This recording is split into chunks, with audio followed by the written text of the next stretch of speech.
Oh. Bonne arrivée. Merci, papa. Tu étais où? J'étais avec mes amis. Il fait quelle heure ce temps? 1h du matin, papa. Tu as quel âge? Papa, j'ai 20 ans. Et tu te caches pour rentrer. Pourquoi? C'est parce qu'il fait tard, papa. Ah, donc tu sais qu'il fait tard. Hier, tu es rentré à quelle heure? 2h du matin. Aujourd'hui, 1h du matin. Tu crois que je ne vois pas tout ça? Hein? Tu penses que je vais toujours courir derrière toi pour te dire ce que tu dois faire? Non, c'est pas à moi que tu fais du mal. Je crois que j'ai déjà fait ma part. Je me suis toujours sacrifié pour toi depuis ta naissance. Maintenant que tu sais faire la différence entre le bien et le mal, ta vie est entre tes mains. Désormais, ce que je peux faire pour toi en tant que père, c'est de t'accompagner et de t'orienter dans tes projets. Et si ton projet, c'est traîner dans la rue sans objectif, je te regarde faire. Mais sache que si je m'étais comporté comme ça, je n'allais pas pouvoir construire tout ça pour que tu viennes te cacher pour entrer dormir. Non, tu n'as pas besoin de te cacher. Fais bon te semble. C'est ta vie, hein. Ce qui est sûr, la nature ne ment pas. Et ce qui me plaît en plus, c'est le meilleur juge. Il ne regarde pas le visage de quelqu'un pour agir. C'est ce que tu vas semer aujourd'hui que tu vas récolter demain. Que tu sois roi, président, riche ou pauvre, c'est la même seconde pour tout le monde. Fais bon te semble, c'est ta vie, hein? Si c'est traîner dehors dans la rue qui te plaît, vas-y, la rue va t'adopter. Je ne sais pas si tu vois les gens traîner dans la rue avec boîte à la main, en train de commander. Quand on te parle, tu réponds. Oui, papa. Voilà, tu es sur le bon chemin pour devenir comme eux. Mais par contre, si tu te concentres sur ton projet et tu te mets au sérieux, tu vas construire une meilleure vie et tu seras à l'aise. C'est à toi de choisir ce que tu vas devenir demain. Sinon,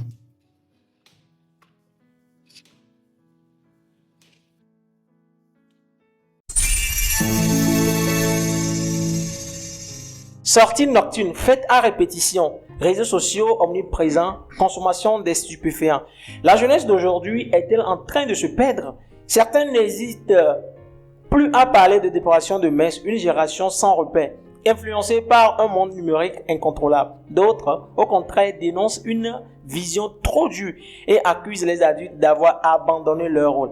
Mais une chose est sûre, cette jeunesse est la relève de demain. Alors une question dérange. Que deviendra notre société si ceux qui doivent la construire sont déjà désorientés? Faut-il les réimprimer, éduquer autrement, revenir aux valeurs spirituelles? Et surtout, comment parler à une génération qui considère parfois ses propos parents comme dépassés? Bonsoir à tous, nous sommes sur Live TV, bienvenue une fois encore dans notre émission. Nous allons aujourd'hui parler de la jeunesse. Aujourd'hui, vis-à-vis de ce que nous vivons avec notre jeunesse, il faudrait beaucoup revenir sur des raisons. Raison pour laquelle ce soir, je suis en compagnie de deux invités qui vont nous suivre, notamment Monsieur Angelo Kofi. Bonsoir. Bonsoir. Soyez les bienvenus. Merci. Cher pasteur, soyez les bienvenus. Bonsoir. Je pense que vous allez très bien. Bel et bien. Alors moi, je suis Godwin Pognon. Je serai à la présentation comme d'habitude de cette émission. Alors, je le disais tantôt en amont, aujourd'hui, nous allons parler de la jeunesse. Cette jeunesse d'aujourd'hui qui est en train de se perdre. Je l'affirme bien. Je fais appel à tout le monde qui nous suive de vraiment s'abonner, de partager massivement, de liker et de surtout commenter nos vidéos. Alors, Monsieur Kofi. Yeah. Je suis en train de parler d'une jeunesse qui est en dérive. Alors, parler de la jeunesse en perdition, est-ce un constat réaliste ou une exagération? Aujourd'hui, dire que la jeunesse est en perdition, je vais dire que c'est une exagération. Parce que dire que toute la jeunesse est en perdition, c'est exagéré en fait. Il y a une catégorie qui est en train de se perdre, mais au même moment, il y a une catégorie de personnes, de jeunes, qui ne se perdent pas. C'est-à-dire, vous défendez les jeunes, quoi. Parce que si on comprend bien, il y a les jeunes qui se perdent et d'autres qui ne se perdent pas. Et d'autres qui ne se perdent pas. Donc, généraliser, c'est une exagération. Donc, je pense que vous êtes dans cette jeunesse qui ne se perd pas. Bien sûr. D'accord, merci beaucoup. Donc, si c'est une exagération, je pense que le pasteur aura plus à dire. Moi, je veux dire que ce n'est pas une exagération, parce que toute la jeunesse ne se perd pas. Certaines personnes ont la conscience. Certaines personnes se ressaisissent et c'est ce qu'il faut faire, ce qu'il ne faut pas faire. Je pense que cette exagération ici a trait à beaucoup de choses que vous savez bien que moi. Quand on parle de l'exagération, le mot exagération à elle-même dit beaucoup de choses. Bien sûr. On voit les jeunes aujourd'hui qui se droguent, des jeunes aujourd'hui qui font des choses que nos papas, par exemple, les pasteurs ont vécu, n'ont pas pu faire. Donc cette exagération a vraiment trait à certaines habitudes ou caractères de cette jeunesse. Les comportements festifs et les virées nocturnes sont-ils forcément des signes de dégradation, monsieur Angelo? Non, même pas.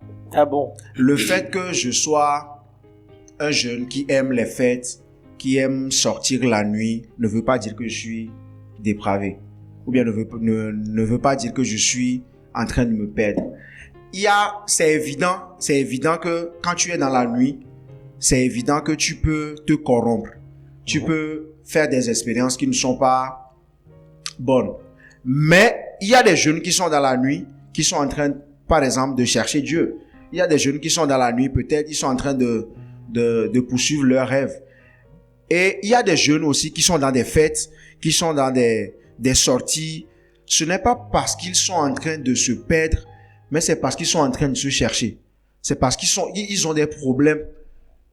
Ils ont des problèmes psychologiques, ils ont des soucis sociaux, parfois économiques aussi. Se chercher dans ce point, je dirais non, monsieur Kofi. Parce que je pense que je suis en train de parler des jeunes qui se dépravent en fait. Parce que comment est-ce que quelqu'un va se chercher dans des boîtes de nuit? Parce que nous sommes en train de parler des comportements festifs. Quand tu vois un jeune en boîte de nuit, il ne faut pas forcément juger ce jeune-là qu'il est en train de se perdre. Tu ne sais pas ce qu'il a amené là-bas. Donc, il est donc à bon terme qu'un jeune se rende dans des boîtes de nuit, dans des heures tardives avec... Vous savez, quelqu'un qui est dans des boîtes de nuit, imagination déjà, il a déjà une image. C'est pas bien. Je ne conseille pas aux jeunes d'être dans les fêtes, d'être dans les clubs, d'être dans des festivités, dans la nuit, tout ça là. C'est pas ce que je conseille. Mais quand on voit un jeune dans ces genres de situations, faut pas qu'on le condamne en même temps que ce jeune-là, il est dépravé, il est dans la débauche, il est dans l'alcool, il est dans tout ça là.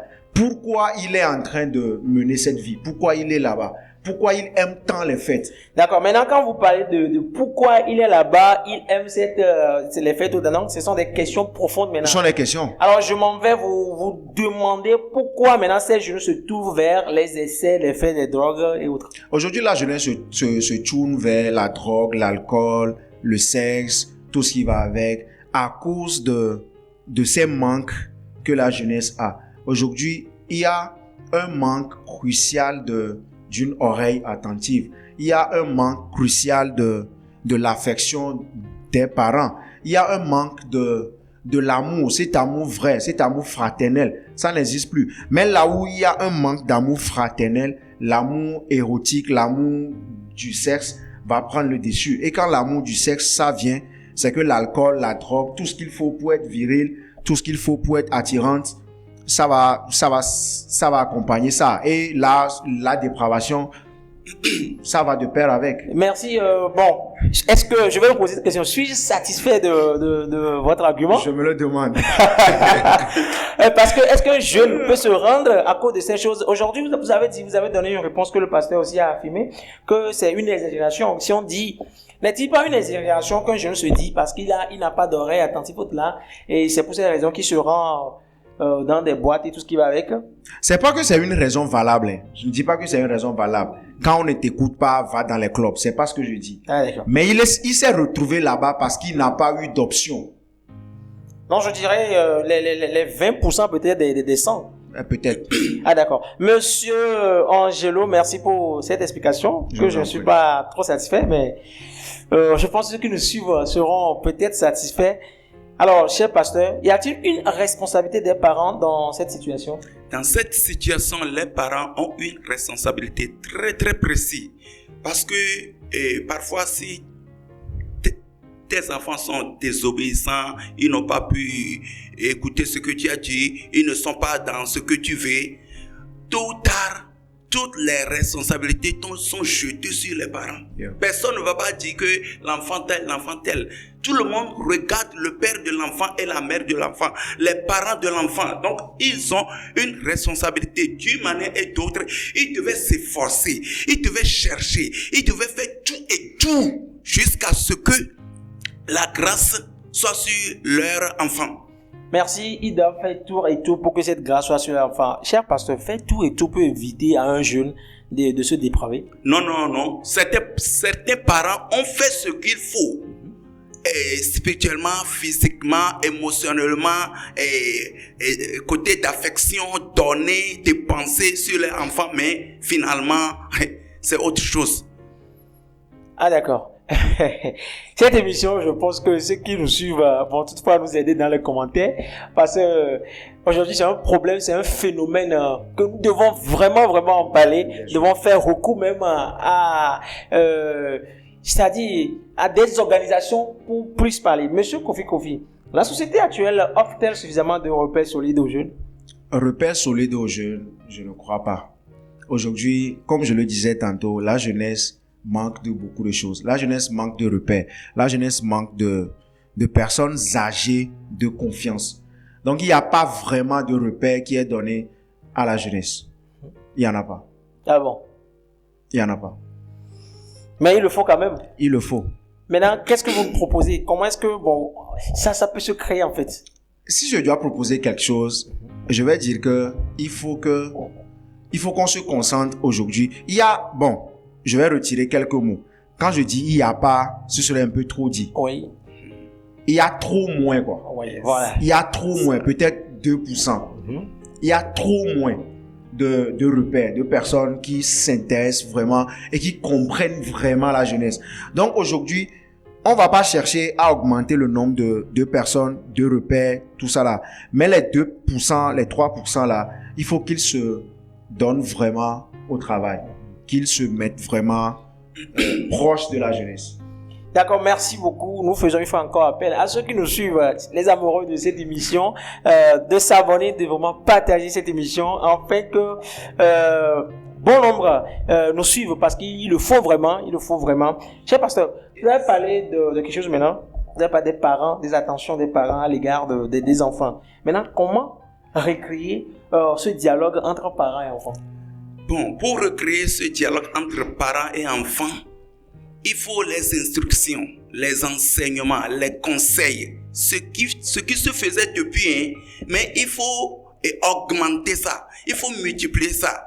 Parce que ces derniers temps, quand tu vois même certains parents, même, ils ne sont plus responsables, ils ne sont pas matures.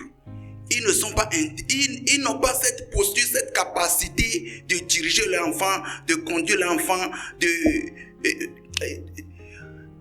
garder l'enfant dans le sens meilleur. Oui. Parce que les parents même n'arrivent plus à supporter leur enfant. Oui. Premièrement, je vais dire quelque chose pour expliquer.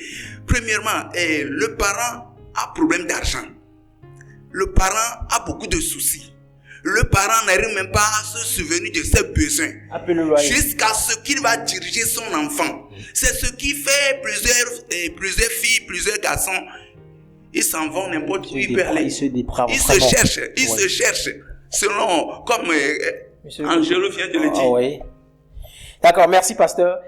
Comme un homme religieux, comme un leader religieux, un pasteur, alors la parole de Dieu peut-elle encore influencer la jeunesse connectée et moderne? C'est-à-dire, quel est le rôle de la religion à l'égard de tout ça?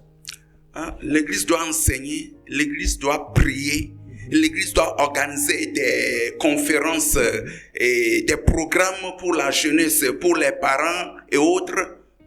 Et peut-être par grâce, ce n'est pas peut-être, par grâce, en faisant ça, certaines personnes auront cette grâce de s'en sortir Merci beaucoup, par grâce, certaines personnes auront cette grâce. Vous êtes homme de Dieu, je pense que c'est ça votre prière. Ouais. Et je pense que, et par cette prière, beaucoup de ces derniers seront délivrés. Merci. Monsieur Kofi. Alors, les églises et structures religieuses sont-elles adaptées aux réalités actuelles des jeunes? Aujourd'hui, les églises ne sont pas vraiment adaptées à la réalité de la jeunesse. Même si ça se dit que la jeunesse, c'est l'espoir de demain, tout ça là. Les structures dans nos églises, ça ne permet pas vraiment d'être proche de la jeunesse. Et c'est ce qui doit être revu. Ça doit être revu. Il faut que les structures soient vraiment adaptées. Merci. 2 mots de fin pour ceux qui nous suivent. Ouais, pour finir, je vais dire que aujourd'hui, il faut que nous, les jeunes d'aujourd'hui, nous-mêmes, nous soyons responsables de notre vie. Parce que si aujourd'hui, à mon âge, je n'ai pas encore eu l'occasion de parler, par exemple, de mes recherches, de mes recherches d'âme sœur, par exemple, avec mon papa, c'est pas aujourd'hui à cet âge-là que je vais avoir cette discussion avec lui. Il va pas pouvoir me parler avec moi sur ces sujets-là. Donc aujourd'hui, il faut que moi-même, donc aujourd'hui, il faut que nous-mêmes, nous refassions notre renaissance. Il faut que nous soyons responsables. Même si on se retrouve dos au mur, il faut qu'on sache que nous sommes responsables. Merci, cher pasteur. 2 secondes pour nous dire quelques mots de fin, 2 mots de fin. Ok. Il y a une parole qui dit, et quand le fer, et on bat le fer quand il est chaud. Oui. Donc, je vais me tourner vers les parents. Moi aussi, je suis dedans. Et tous nos enfants de se reconstruire, se ressaisir, avoir une conscience de ce qui est bon et ce qui n'est pas bon. Et puis c'est fini. Merci, un mot vraiment puissant, mot de fin très puissant, avoir une conscience de ce qui est bon et de ce qui n'est pas bon. Parce que la jeunesse d'aujourd'hui est le monde de demain. Donc il faut qu'on se ressaisisse et d'agir afin d'avoir un lendemain, un avenir. Mais merci, je pense que vous nous avez bien suivis et ces mots de nos chers invités, le cher pasteur et monsieur Kofi ont été vraiment, vraiment instructifs. Merci de nous avoir suivis, merci de vous abonner massivement, de partager, surtout de commenter nos émissions pour de prochaines. Merci.